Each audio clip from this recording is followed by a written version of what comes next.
നമ്മുടെ Sabumon big boss വീട്ടിൽ നിന്നും പുറത്തായി എന്ന വാർത്തകളാണ് വരുന്നത്. യഥാർത്ഥത്തിൽ എവിടെയാണ് സാബുമാന് പിഴച്ചത് എന്നുള്ളതാണ്. 28ാമത്തെ ദിവസം വൈൽഡ് കാർഡ് എൻട്രിയായി വന്ന സാബുമാൻ കാര്യമായിട്ട് ഒരു കണ്ടൻറ്റും ആദ്യത്തെ 3-4 ആഴ്ചകളിൽ കൊടുത്തിട്ടില്ല. അവിടെ എന്തെങ്കിലും ടാസ്ക് വരുമ്പോൾ പുള്ളിക്കാരൻ പെർഫോം ചെയ്യുന്നു, നല്ല രീതിയിൽ പെർഫോം ചെയ്യാറുണ്ട്. അതല്ലാതെ ആ വീട്ടിൽ നടക്കുന്ന പ്രശ്നങ്ങളിൽ സജീവമായി ഇടപെടുകയോ ആ വീട്ടിൽ വലിയ കാര്യങ്ങൾ സംസാരിക്കുകയോ ഇതൊന്നും ചെയ്യാതെ വളരെ കൂളായി എപ്പോഴും ചിരിച്ചുകൊണ്ട് എന്തിന് നേരെ ചൊവ്വേ നോമിനേഷൻ പോലും ചെയ്യാൻ അറിഞ്ഞുവാത്ത ഒരാളായിട്ടാണ് സാബുമാനെ ആ വീട്ടിൽ കണ്ടിട്ടുള്ളത്.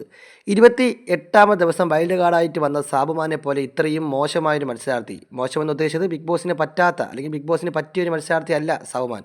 അങ്ങനെ ഒരാളവിടെ നിൽക്കുമ്പോൾ പല ആളുകൾ ആ വീട്ടിൽ നിന്ന് എവിക്റ്റായിപ്പോയി. അത് അത്ഭുതമുള്ള കാര്യമാണ്.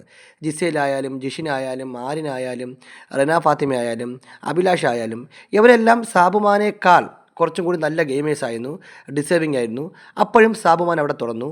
എന്താണ് സാബുമാൻ സംഭവിച്ചത് ചോദിച്ചു കഴിഞ്ഞാൽ ഈ ഗെയിം മനസ്സിലാക്കി കളിക്കുന്നതിലുള്ള പരാജയപ്പെടലാണ് സാബുമാനെ വലിയ രീതിയിലുള്ള നെഗറ്റീവിലേക്ക് കൊണ്ടുപോയത് എന്നുള്ളതാണ് മനസ്സിലാക്കുന്നത്.